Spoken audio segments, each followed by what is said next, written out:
When I first met Ryan, I believed my life had finally taken a turn for the better. He was charming, polite, and confident. Everything a woman like me thought she needed after years of struggling alone. At 29, I had built everything from scratch. My parents had passed away when I was 22, leaving me with nothing but a small savings account and their old apartment. Over the years, I renovated it, rented out half, and turned it into a cozy, modern home, mine and mine alone. When Ryan came into my life, I didn't tell him about it. Not because I wanted to lie, but because I wanted to see who he really was before revealing what I had. The night he proposed was magical. He took me to a rooftop restaurant, lights sparkling over the city, and said, "You deserve the world, Lily, and I want to be the man who gives it to you." I smiled, my heart pounding, but something about those words, "give it to you," stuck in my mind. Still, I said yes. A few days later, I met his mother, Mrs. Carson. Elegant, sharp-tongued, and controlling, the kind of woman who measured a person's worth in money and status.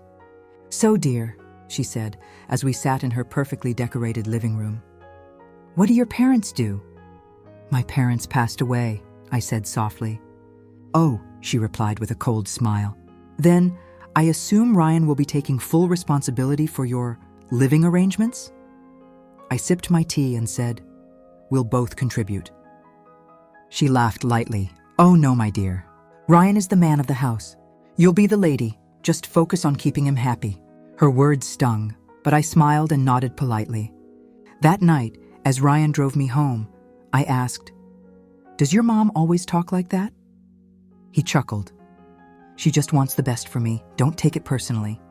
I looked out the window, my reflection staring back, quiet, but thinking deeply.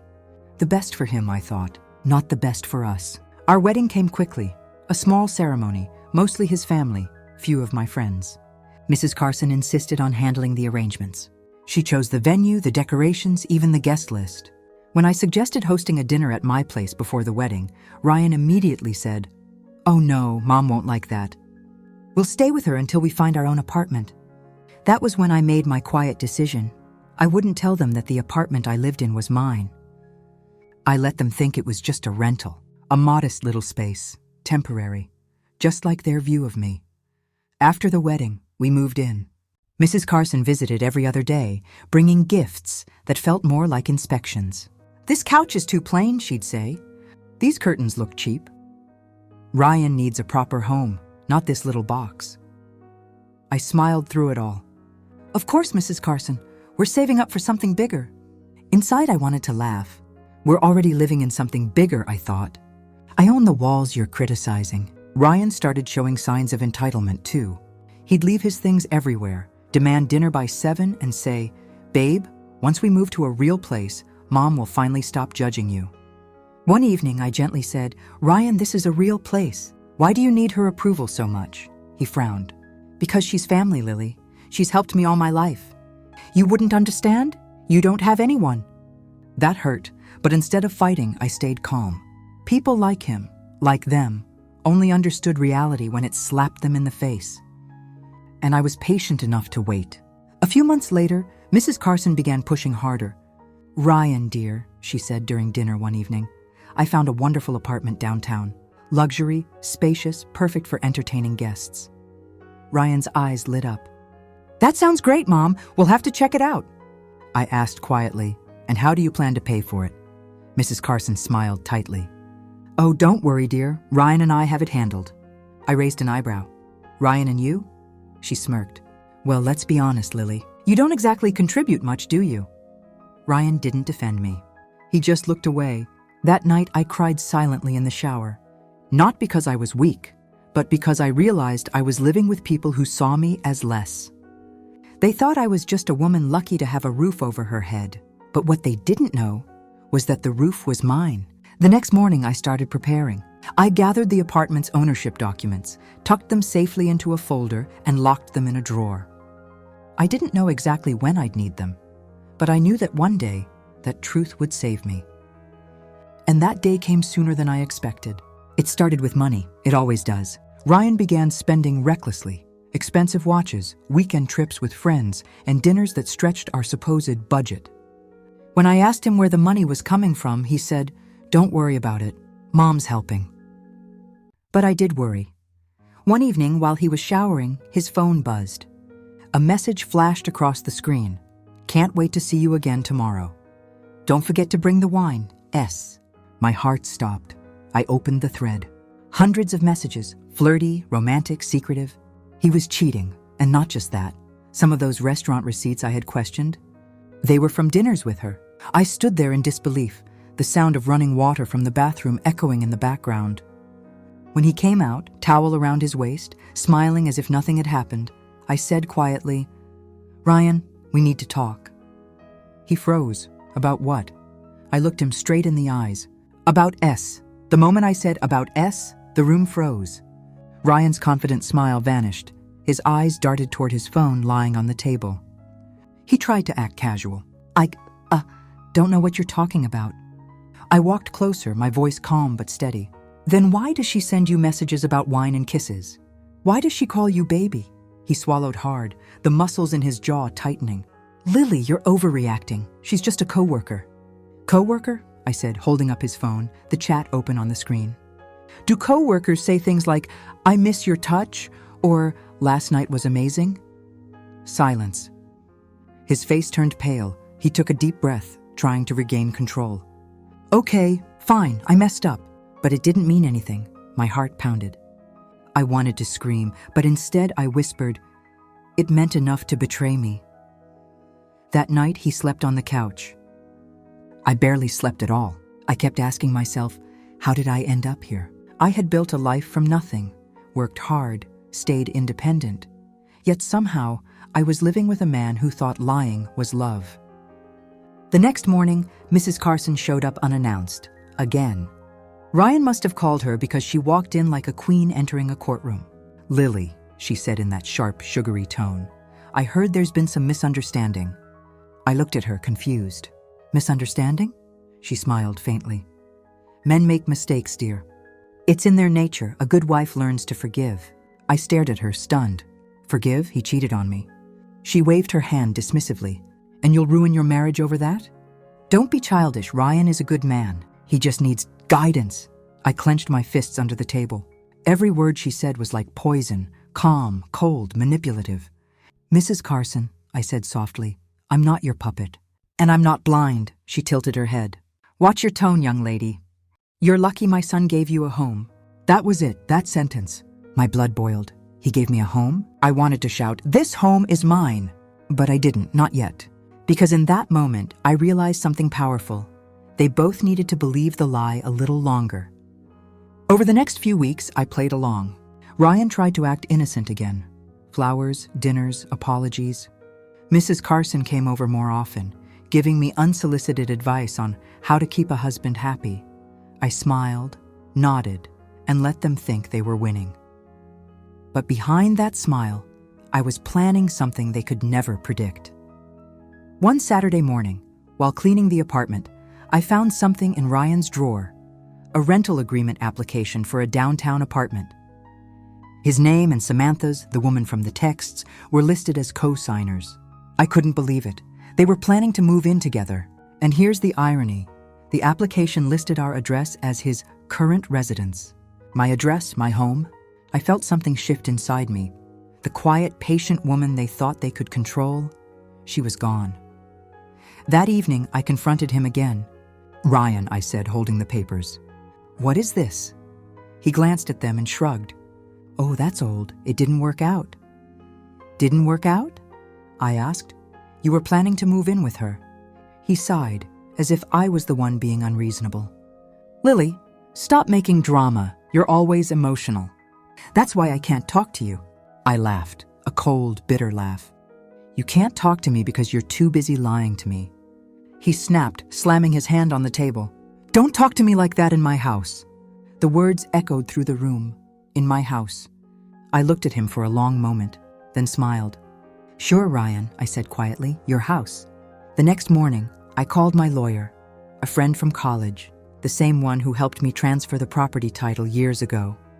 I asked him to prepare the ownership documents, clearly showing that the apartment was registered solely under my name. He asked, Is everything okay, Lily? I said. It will be soon. A few days later, Mrs. Carson arrived again, holding a large folder. We're moving forward with the new apartment, she announced proudly. Ryan will handle the payments and you can start packing soon. Packing? I asked. She nodded. Yes, dear. Once the lease is signed, this place can be returned to the owner. You'll finally live somewhere respectable. I smiled sweetly. Respectable, of course. Then I turned to Ryan. When are you signing the lease? He replied, Tomorrow morning. Why? Oh, nothing, I said. I'll make sure everything is ready before you go. That night, after they both went to bed, I printed out the property papers and placed them neatly on the dining table. The title deed, the tax receipts, the ownership certificate, all under my name, Lily Morgan. Morning came. Mrs. Carson and Ryan walked into the living room, dressed and ready. She was in a good mood. Ready to move on, dear? She asked sarcastically. I nodded. Actually, yes. Then I gestured toward the documents on the table. Before you go, I think you should read these. Ryan frowned, picking up the first paper. His eyes scanned the words, confusion spreading across his face. Wait, what is this? I crossed my arms. That's the property deed, he blinked.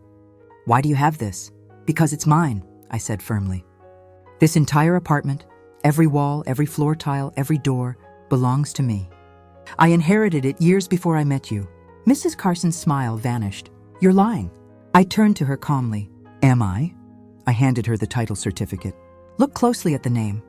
She read it aloud, her voice trembling. Registered owner, Lily Morgan. Ryan's face went pale. You tricked me. I looked him dead in the eyes. No, Ryan. You tricked yourself. Mrs. Carson was furious. How dare you deceive my son like this? I stepped closer. You both treated me like a burden. You called this apartment small, cheap, unworthy. You said I was lucky to have a roof over my head. But that roof was mine, and you've been living under it all this time. Ryan stammered. Lily, wait, I can explain. I raised a hand. No explanations. You made your choice when you lied and planned to move in with someone else. Now you can move out, for real. He looked lost, desperate. Where will I go? I smiled faintly. Maybe Samantha has a spare room. Mrs. Carson glared at me. You'll regret this. I took a deep breath. No, Mrs. Carson. What I regret is thinking that love means silence. As they packed their things, I stood by the door. Calm, free, powerful. When Ryan turned for the last time, he said quietly, So this was your plan all along? I replied softly, No, Ryan. My plan was to build a home with someone honest. But when you showed me who you really were, I chose peace instead. He left without another word. Mrs. Carson followed, muttering under her breath. I closed the door behind them, and for the first time in months, the silence felt beautiful. That evening, I sat by the window with a cup of tea, watching the sunset. The light poured across the walls, my walls, and I smiled, because the truth had finally set me free, and the lie that once protected me had now saved me.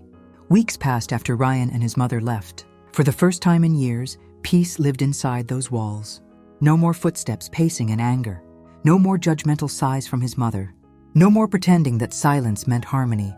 Lily finally breathed again, truly breathed. She went back to her art. Her canvases filled the apartment. Bold colors, wild brushstrokes, every stroke a whisper of freedom. She cooked her favorite meals again, laughed again, played soft music again. But peace has a strange way of being tested. Just when you think it's permanent, the past comes knocking. And it did, quite literally. It was a rainy Friday evening. The sound of raindrops against the glass made the whole place feel alive. Lily sat on the couch, sipping tea, reading an email from a gallery that wanted to display her paintings. Then, knock, knock, knock. 3 soft knocks on the door. She frowned, it was late. When she opened it, her heart dropped.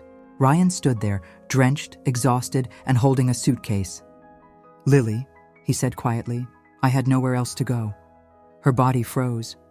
The man who once lied, manipulated, and took everything for granted was standing in front of her again. But this time, he looked broken. What do you want? She asked coldly. He sighed, running a hand through his wet hair. Just a place to stay for the night. Please, I'll sleep on the couch. Lily hesitated. Every instinct screamed no, but deep down, Her heart, soft and human as always, whispered, "One night won't hurt." So she stepped aside. "The couch, that's it." He nodded, grateful. "Thank you." As he entered, his eyes scanned the apartment. The furniture was rearranged. The walls were brighter. It didn't feel like his place anymore. It felt like hers. He muttered, almost to himself, "You really made this place yours." Lily replied firmly, "It always was." He sat quietly on the couch. She gave him a towel and an extra blanket, then went to her room. That night she didn't sleep. She could feel the storm outside and the one building inside. The next morning, Ryan tried to make small talk. "I've been thinking," he said while pouring coffee. "I was stupid. I lost everything. Samantha left me after a week. Mom's sick now. She blames me for everything." Lily stayed silent. He continued, "I want to start over, Lily. I'll do anything. Please, forgive me." She looked up, meeting his eyes she once loved deeply, now filled with regret. "Forgiveness doesn't erase consequences," she said softly.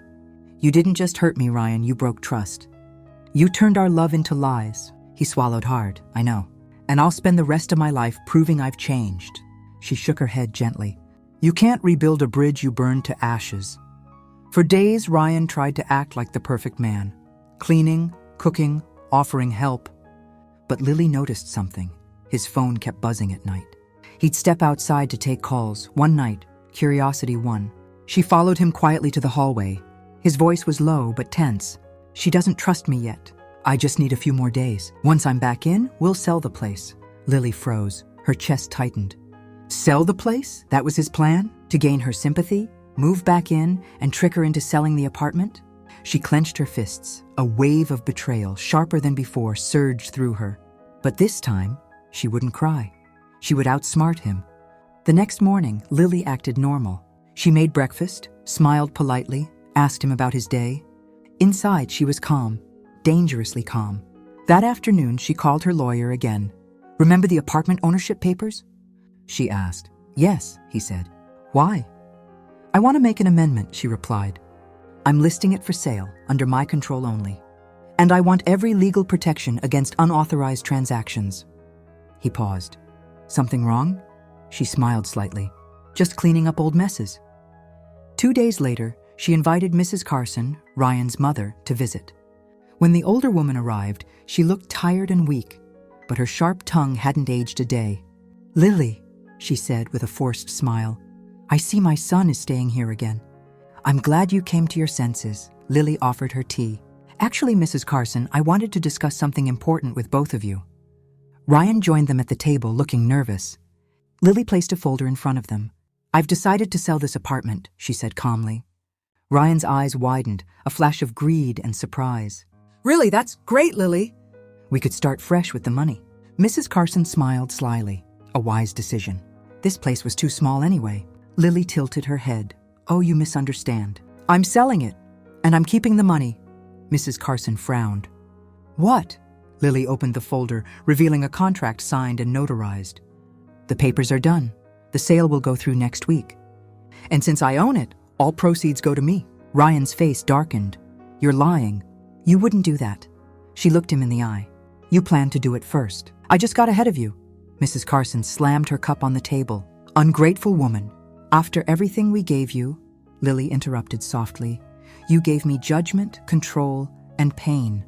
I gave you shelter, let's not confuse the two." Ryan stood up, voice rising. "You're destroying everything, Lily." She stood too, calm and steady. "No, Ryan. You destroyed everything when you traded love for greed." He was speechless. She walked to the door and opened it. "You both can leave now. I'll send someone to collect the rest of your things." Mrs. Carson's eyes burned with fury. "You'll regret this," Lily smiled. "I already regret letting you in the first time." They stormed out. The door closed. The silence that followed was pure, deep, powerful. Later that night, Lily stood by the window again, watching the city lights. She thought about everything she'd lost and everything she'd regained. Her freedom, her dignity, her peace. And in that stillness, she realized something profound. Some secrets are not lies. They're protection. Keeping the truth about her apartment wasn't deceit. It was self-defense. It was survival in a world where love can sometimes turn cruel. A week later, the apartment was sold. She bought a small cottage outside the city, surrounded by nature, silence, and endless sunlight. She started teaching art classes to children, painting the stories she once lived through. Each brushstroke became a symbol of resilience. And when someone asked, "Why did you leave your husband?" she would simply smile and say, "Because I stopped mistaking pain for love." Months later, she received a letter, no name. Just a few words written in shaky handwriting. "I'm sorry, Lily. I finally understand what I lost. You were never the one who needed saving. I was." She read it once, folded it neatly, and placed it in her art journal. Not as a memory of regret, but as proof of growth. That night, as the sun set beyond her window, Lily whispered to herself, "When I got married, I thought love would save me. But in the end, it was silence and wisdom that did." Months passed since Lily closed the chapter on Ryan and Mrs. Carson. Her life had changed completely. The small cottage outside the city was her haven, quiet mornings, coffee in the garden, and paintbrushes that carried no sorrow. But peace, as always, doesn't come without shadows. Sometimes the people who wronged you try to crawl back when karma starts collecting its debts. And that day came sooner than Lily expected. It was a cool spring morning. Birds were chirping outside her window. Lily sat on her porch, sketching a landscape bathed in golden light when she heard her phone buzz. A message from an unknown number. "Lily, it's urgent. It's about Ryan. Please call me. Dr. Allen, City Hospital." Her hand trembled slightly. "Ryan?" She hesitated, then called back. "Ms. Lily?" A gentle male voice answered. "Yes. I'm calling because Ryan Carson was admitted to our hospital last night. A severe accident. You're listed as his emergency contact." She froze, her mind flooded with memories, his lies, his betrayal, his manipulation. But beneath all that, a part of her heart still remembered the man he once was. "Is he alive?" she asked quietly. "Yes, but in critical condition. He's been asking for you." Lily sat in silence for a long moment before replying. "I'll come." The hospital smelled of antiseptic and sorrow. As she entered his room, she saw him, pale, bruised, weak, connected to tubes and machines. He looked nothing like the arrogant man who once tried to sell her apartment behind her back. When his eyes opened, they widened in disbelief. "Lily," he whispered. She stepped closer, emotionless. "What happened?" "A car accident," he said faintly. "It was raining. I wasn't watching the road." Lily nodded, her face unreadable. He smiled weakly. Funny, isn't it? The man who thought he could control everything can't even control his own life. She didn't respond. He looked at her, eyes full of regret. "You must hate me."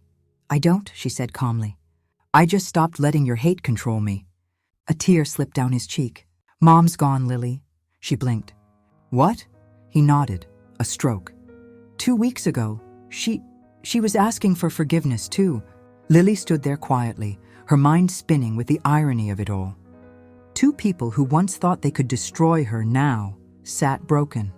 One in a grave, one in a hospital bed. Karma doesn't always roar. Sometimes it whispers.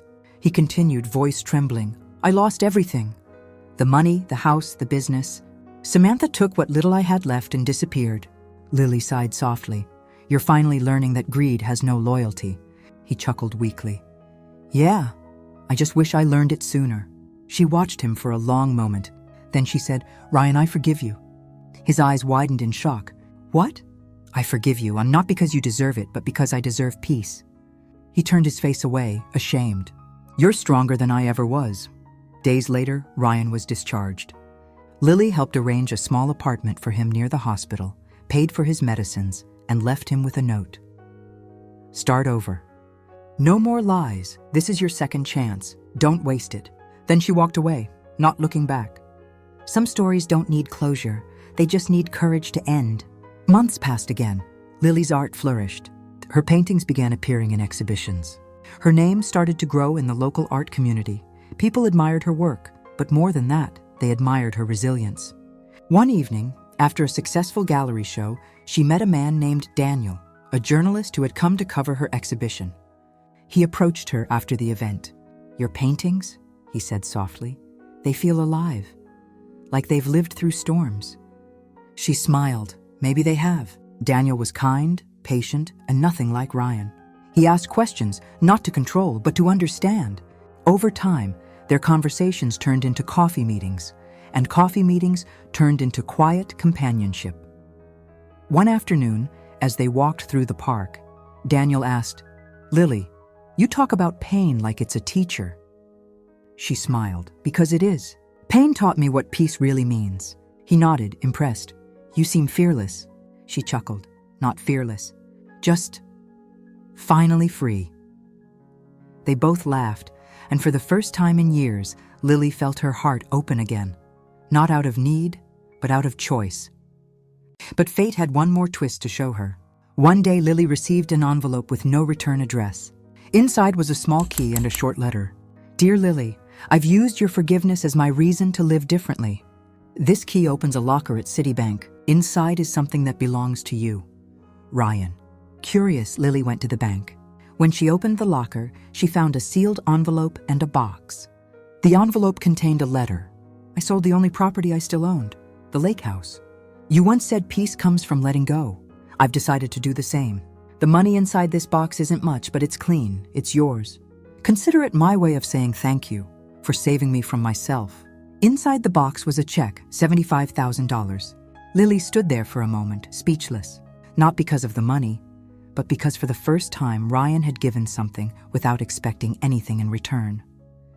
She went home that night and stood on her porch, the same porch where her new life began.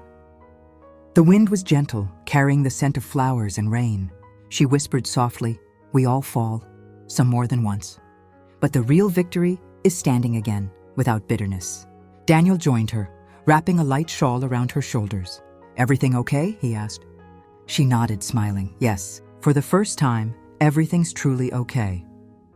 Weeks later, Lily started a new art project, a collection she called The Hidden Walls.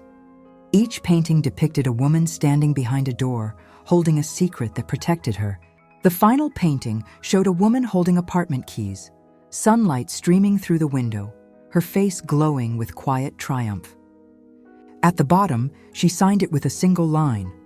"When I got married, it saved me that I didn't tell my groom or his mother the apartment was mine."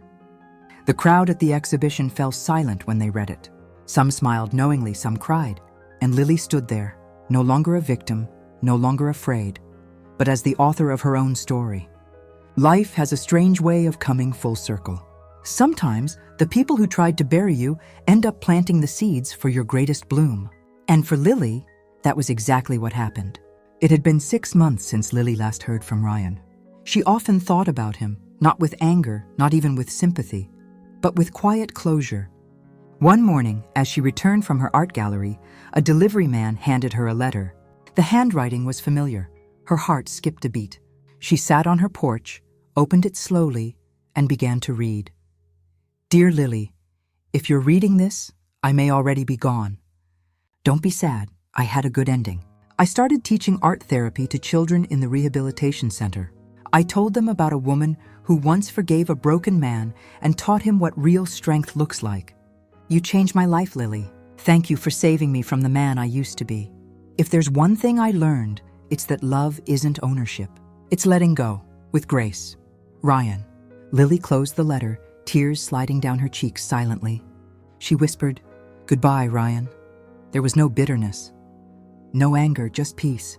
Weeks passed. The art world had embraced Lily as an icon of emotional storytelling. Her new exhibition, The Hidden Walls, was set to open in Paris, her biggest milestone yet. Daniel, now her closest companion, was by her side through every step. On the day before her flight, they sat together by the fireplace, surrounded by half-packed suitcases and half-finished coffee cups. Daniel turned to her. "Lily, can I ask you something?" She smiled. "You always can." He took a deep breath. "If someone hurts you deeply, how do you ever learn to trust again?" She looked at the fire and spoke softly. "By realizing that trust isn't a gift to others, it's a gift you give yourself. You can't control what people do with it, but you can choose not to let fear define you." He nodded slowly, his eyes deep and thoughtful. Then, almost hesitantly, he reached into his pocket and pulled out a small velvet box. "Then maybe it's time I trust my heart too." Lily froze. He opened the box. Inside was a simple, elegant ring. "Lily, I don't want to fix you. I just want to walk beside you, through peace, through storms, through silence. Will you let me? Tears welled in her eyes. This proposal wasn't about romance. It was about healing. It was about being seen, truly, fully, and safely. She nodded slowly, smiling through her tears. Yes, Daniel, I will. A week later, after returning from her Paris exhibition, Lily invited Daniel to her apartment, the same one she had once hidden from her ex-husband and mother-in-law. He looked around, admiring the art-covered walls, the soft lighting, the warmth that radiated from every corner. This place feels like a story, he said. Lily smiled knowingly. It is. She walked over to the old bookshelf in the living room and pulled out a small framed photograph, one that had been hidden behind the books for years. It was her wedding photo with Ryan. She looked at it for a moment, then quietly placed it into a wooden box and locked it. Daniel watched silently. That chapter's closed, she said softly. This apartment once carried my pain, my secrets, and my fears. But now, it carries my peace. He smiled gently. You know what I love about you? What? You don't pretend that pain never happened. You just turn it into art, Lily laughed softly. That's the only kind of art that lasts. Months later, Lily's story caught the attention of a major publishing house. They wanted to turn her art journey into a book, part memoir, part inspiration. The editor asked her, "What would you call it?" Lily thought for a moment, then smiled. "The apartment I never sold." She explained, "It's not about property. It's about the space inside us that we protect, the part we keep for ourselves until we're ready to share it with someone who truly deserves it." The editor nodded in awe. That's beautiful. And just like that, Lily's story spread far beyond her paintings. She became a symbol of quiet strength, the woman who found freedom in secrecy, power in forgiveness, and love in truth. 1 year later, a grand art exhibition hall in London. Crowds gathered to witness Lily's latest masterpiece, a painting that no one had seen before. It was called The Final Door. The painting showed a woman standing at the threshold of her home. Behind her was a storm, dark clouds, shadows, chaos. Before her, sunlight poured in through the open door. In her hand, she held a set of keys, the same keys she once used to lock away her truth. At the bottom of the painting, in soft gold letters, was written, "Sometimes silence protects you, sometimes truth frees you, but both are yours to choose." As the audience stood mesmerized, Daniel took her hand gently. "You did it," he whispered. Lily smiled, her eyes glistening. "No, Daniel, we did it." Later that night, after the exhibition ended, Lily stood alone in front of her painting. She touched the golden letters with her fingers, whispering softly, "When I got married, it saved me, that I didn't tell my groom or his mother the apartment was mine." She smiled, because now she understood what that really meant. It wasn't about hiding a secret. It was about protecting her worth until she found someone who saw it without needing to own it. The lights in the gallery dimmed. Outside, the moon shone softly over the city. Lily walked out, holding Daniel's hand, and as they disappeared into the night, the world behind them whispered her story of betrayal, strength, healing, and quiet triumph.